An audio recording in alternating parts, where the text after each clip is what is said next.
Perkenalkan, nama saya Melda Rizka, NPM 1804041100, Prodi Ekonomi Syariah kelas A, mata kuliah Manajemen Pemasaran, tugas UAS Video Manajemen Pemasaran. Di sini saya akan menjelaskan bab 6, bab 7, bab 8, dan bab 9.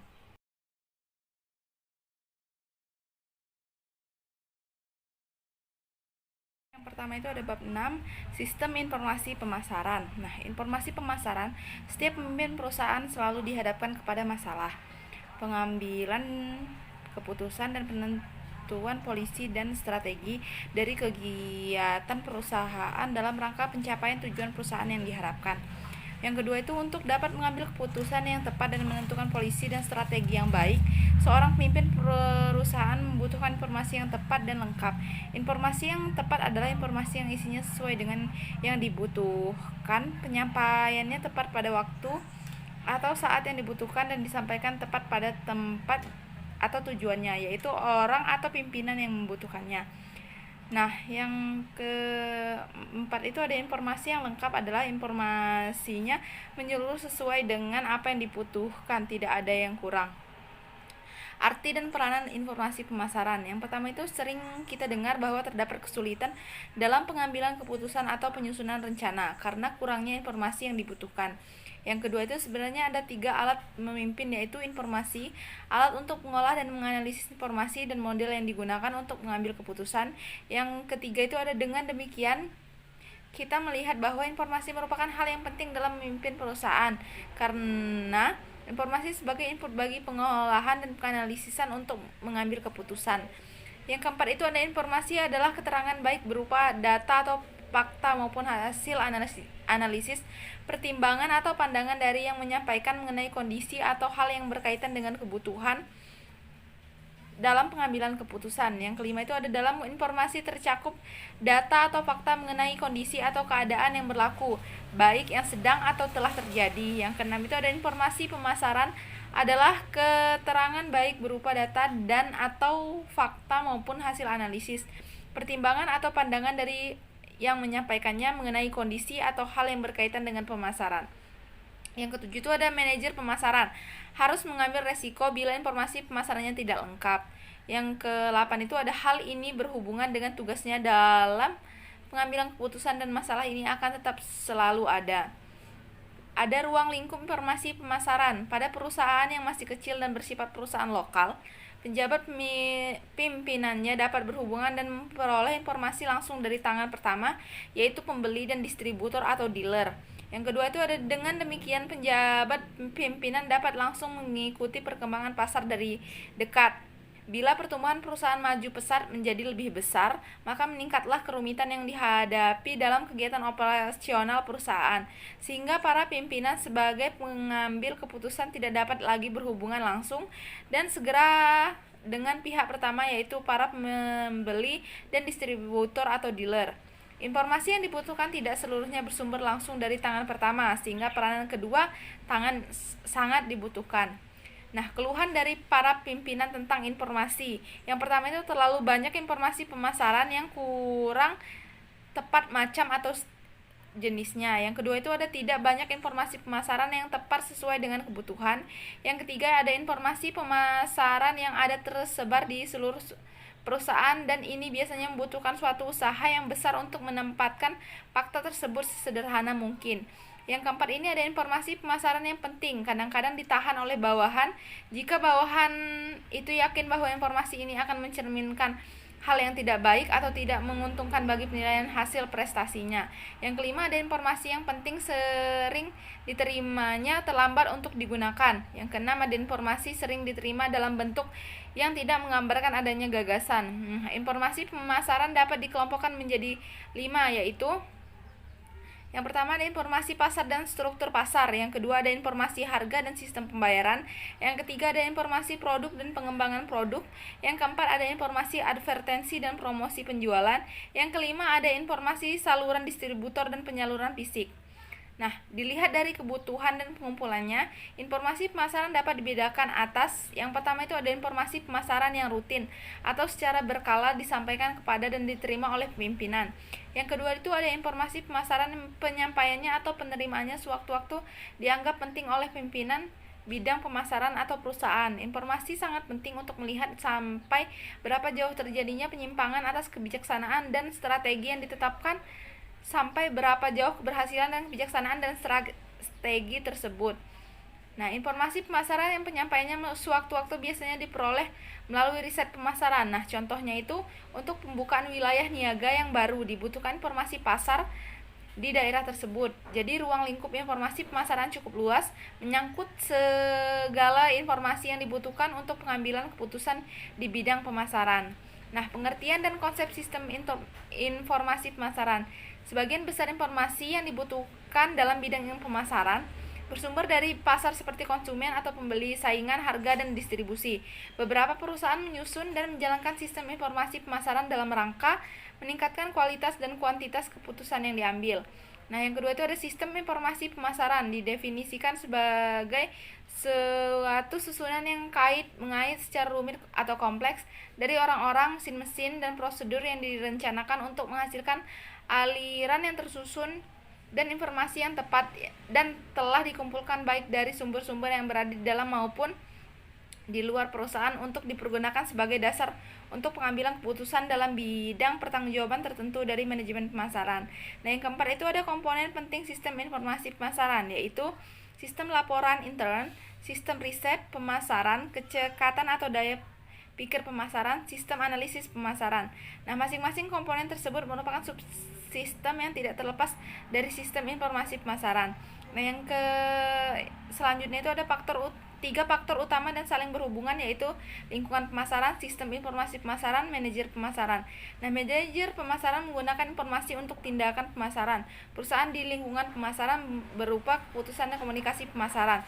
Nah, lingkungan pemasaran yang harus dimonitor oleh manajer pemasaran adalah target pasar, saluran distribusi, saingan masyarakat, dan kekuatan lingkungan makro. Usaha pengembangan sistem informasi merupakan gambaran pertumbuhan yang nyata dari rumitnya analisis data pemasaran untuk meningkatkan rentabilitas atau tingkat keuntungan. Dengan dasar pengalaman dalam penganalisisan data secara hati-hati, seorang manajer yakin akan ketepatan tindakan yang akan diambilnya. Nah, contohnya kita dapat melihat bagaimana para manajer yakin akan hubungan yang positif antara penjualan dan anggaran advertensi. Komponen yang terdapat dalam sistem informasi. Yang pertama itu ada sistem laporan intern. Setiap perusahaan membuat laporan intern secara periodik yang memberikan data yang terakhir kepada pimpinan mengenai penjualan, biaya, persediaan, arus kas, utang, dan piutang. Yang kedua itu ada sistem riset pemasaran. Kegiatan riset pemasaran perlu dilakukan secara terus-menerus dengan objek penelitian yang berada tergantung pada permasalahan yang dihadapi pimpinan. Dalam menentukan keputusan dan kebijakan, maka beberapa perusahaan telah membentuk bagian riset pemasaran di perusahaannya. Yang ketiga itu ada sistem inteligensi pemasaran. Sistem ini menyediakan data yang sedang terjadi di dalam bidang pemasaran kepada para pejabat pimpinan pemasaran. Nah, yang A itu perusahaan harus melatih dan mendorong tenaga penjualan agar dapat mengikuti dan melaporkan segala bentuk perkembangan baru. Yang B, perusahaan harus mendorong para distributor, pengecer, dan usaha pengantara lainnya untuk memberikan inteligensi yang penting. Yang C itu banyak perusahaan melengkapi kegiatan inteligensi dengan membeli atau membayar informasi dari tenaga ahli di luar perusahaan. Yang D itu ada perusahaan dapat membentuk suatu kantor yang khusus bertanggung jawab untuk mengembangkan atau meningkatkan mutu dari sirkulasi inteligensi pemasaran. Yang keempat itu ada sistem analisis pemasaran. Nah, sistem ini terdiri dari suatu kumpulan teknik yang maju dalam menganalisis pemasaran dan masalah pemasaran. Teknik ini merupakan hasil penemuan dan kesimpulan yang diperoleh dari data yang ada.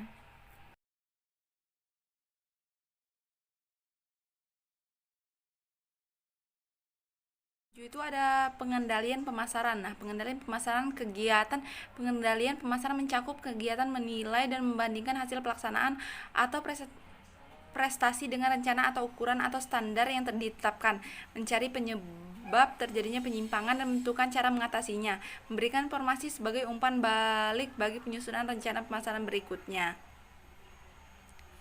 Nah, ruang lingkup pengendalian pemasaran. Seorang manajer pemasaran dalam usaha mencapai tujuan dan sasaran di bidang pemasaran bertanggung jawab atas yang pertama itu pembinaan pengembangan tenaga pemasaran, yang kedua pembinaan pengembangan organisasi di bidang pemasaran, yang ketiga pembinaan dan pengembangan sarana dan prasarana di bidang pemasaran.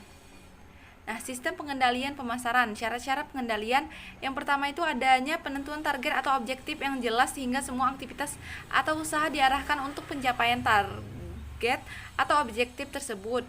Target atau objektif berupa jumlah unit yang dijumlah, volume atau omset penjualan, tingkat keuntungan yang akan dicapai, perluasan daerah atau penguasaan pasar. Yang kedua itu adanya penentuan standar yang digunakan. Yang ketiga itu adanya pembagian atau penentuan tugas. Yang keempat itu ada pelaksanaan hendaklah secara teratur, yaitu secara berkala seperti bulanan agar dengan program yang teratur dapat diikuti letak penyimpangannya. Ada 6 jenis pengendalian pemasaran, yaitu yang pertama itu pengendalian efektivitas program, yang kedua itu pengendalian rentabilitas usaha, yang ketiga itu pengendalian efisiensi mencakup penelitian tentang cara meningkatkan atau memperbaiki dampak peralatan, yang keempat itu ada pengendalian strategis merupakan pengevaluasian secara sistematis. Nah, yang selanjutnya itu ada pengendalian efektivitas program. Pengendalian ini ditujukan untuk mengevaluasi berhasil tidaknya program yang disusun.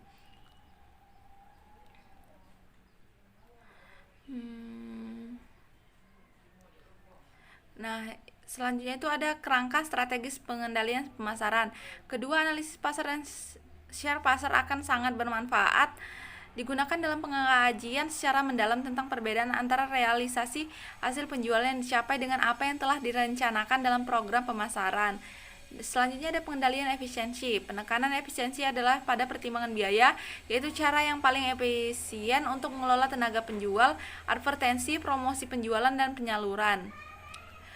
Indikator utama yang dapat digunakan dalam pengendalian efisiensi para tenaga penjual yaitu yang pertama rata-rata jumlah kunjungan per tenaga penjual per hari, yang kedua itu rata-rata waktu perkunjungan, yang ketiga itu rata-rata penerimaan penjualan per kunjungan, yang keempat ada rata-rata biaya perkunjungan, yang kelima biaya entertainment per kunjungan, yang keenam ada persentase pesanan per 100 kunjungan, yang ketujuh ada jumlah langganan baru per periode, yang ke-8 ada jumlah langganan yang lari atau hilang per periode, yang ke-9 ada biaya tenaga penjual dalam persentase dari total penjualan.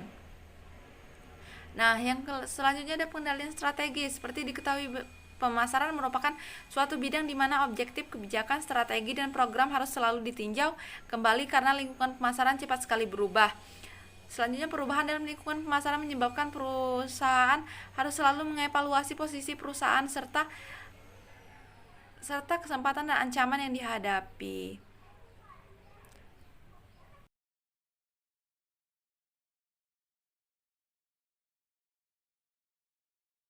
Bab 8 ini ada audit pemasaran. Setiap pimpinan puncak perusahaan berusaha agar apa yang telah digariskan dalam kebijaksanaan dapat terlaksana sebagaimana yang telah ditetapkan. Staf yang memeriksa disebut auditor perusahaan. Nah, audit berbeda dengan pengendalian. Definisi auditing adalah kegiatan memeriksa dan menilai yang dilakukan secara kritis, sistematis, dan analitis untuk membandingkan efektivitas dan efisiensi hasil pelaksanaan suatu kegiatan atau objek tertentu. 5 jenis audit, yaitu yang pertama itu ada audit keuangan, yaitu penganalisan penilaian sistem akuntansi dan sistem laporan keuangan suatu perusahaan. Apakah menurut pendapat auditor sudah cukup baik dan sesuai dengan prinsip akuntansi yang secara umum diterima serta diterapkan secara konsekuen. Falsafah manajemen pemasaran. Ada 5 konsep pemasaran yang dilakukan organisasi untuk menjalankan pemasaran mereka. Yang pertama ada konsep produksi. Falsafah yang menyatakan bahwa konsumen akan menyukai produk-produk yang sedia dan selaras dengan kemampuan, dan manajemen sebaiknya memusatkan perhatian pada peningkatan efisiensi produk dan distribusi. Yang kedua itu ada konsep produk. Gagasan bahwa konsumen menyukai produk-produk yang menawarkan mutu, kinerja, dan penampilan terbaik, dan bahwa suatu organisasi sebaiknya mencurahkan tenaganya untuk melakukan perbaikan produk secara berkesinambungan. Yang ketiga itu ada konsep penjualan. Gagasan bahwa konsumen tidak akan membeli cukup produk perusahaan kecuali jika perusahaan tersebut melakukan upaya-upaya penjualan dan promosi yang gencar. Yang keempat itu ada konsep pemasaran. Falsafah manajemen pemasaran yang menyatakan bahwa pencapaian tujuan-tujuan organisasi bergantung pada penempatan kebutuhan dan keinginan dari pasar sasaran dan penyampaian kepuasan yang diinginkan secara lebih efektif dan lebih efisien dibandingkan dengan pesaing.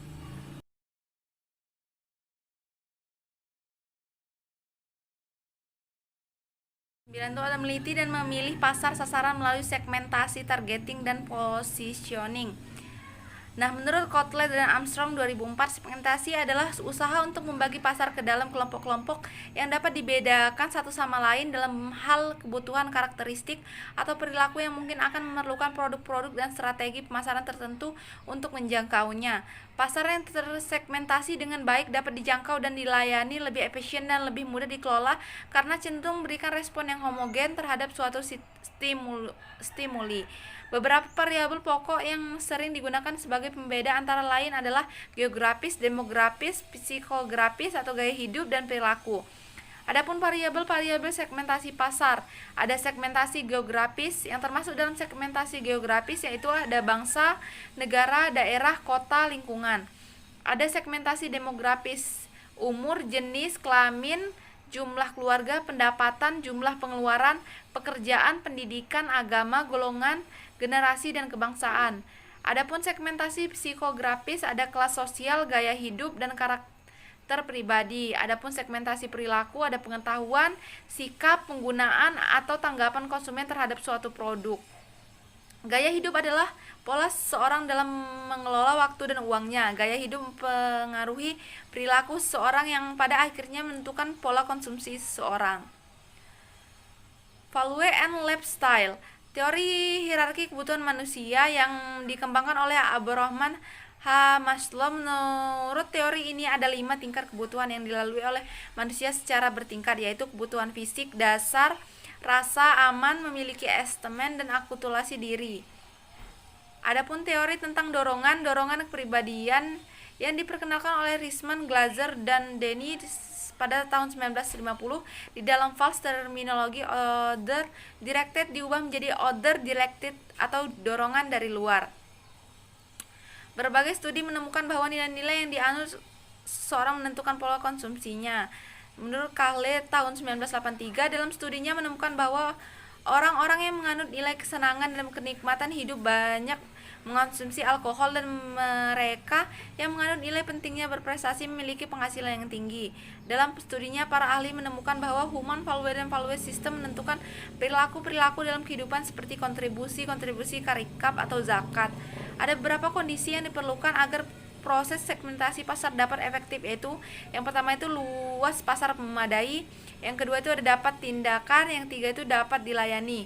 Adapun struktur pasar meliputi 2 hal, yaitu faktor populasi, yaitu keadaan dan perubahan dari jumlah serta pertumbuhan penduduk, luas dan pertumbuhan, struktur umur, pertumbuhan wanita pekerja, jumlah rumah tangga, keluarga kecil, perpindahan penduduk geografis. Adapun faktor kemampuan membeli, apabila kemampuan ini sangat dipengaruhi oleh pendapatan, maka faktor yang mempengaruhi pendapatan tersebut adalah pendidikan dan pekerja konsumen. Proses keputusan pembeli, yang pertama itu ada untuk memahami terhadap kebutuhan pembelian seseorang maka perlu diperhatikan. Yang kedua itu peran seseorang dalam pembeliannya. Yang ketiga itu peranan itu dapat sebagai pemberi inisiatif, pemberi pengaruh, pengambilan keputusan, pembeli, dan pemakai akhir. Rangsangan informasi yang datang lebih akan meningkatkan kesadaran konsumen, yaitu menimbulkan minat untuk mengetahui lebih lanjut. Nah, secara singkat tahapan proses kesadaran tersebut di atas adalah sebagai berikut. Ada tahap kesadaran, yang kedua ada tahap menaruh minat, yang ketiga ada tahap keinginan untuk memiliki, ada yang keempat itu ada tahap tindakan pembelian. Adapun strategi positioning, ketika sebuah positioning telah ditetapkan untuk suatu produk atau jasa, pemasar harus mampu menerjemahkan ke dalam suatu strategi untuk mengkomunikasikan manfaat atau atribut produk kepada konsumen. Dalam komunikasikan, pemasar dapat menggunakan pendekatan konsumen atau consumer positioning dan persaingan atau competitive positioning. Consumer positioning menghubungkan manfaat produk serta layanan produk secara keseluruhan kepada konsumen. Adapun strategi pemasaran adalah usaha-usaha pemasaran yang logis untuk pencapaian suatu tujuan pada lingkungan pemasaran tertentu. Tujuan-tujuan pemasaran yang umum adalah profitabilitas, pertumbuhan penjualan, pengembangan market share, pemimpin pasar, produktivitas, mempertahankan pasar, dan sebagainya.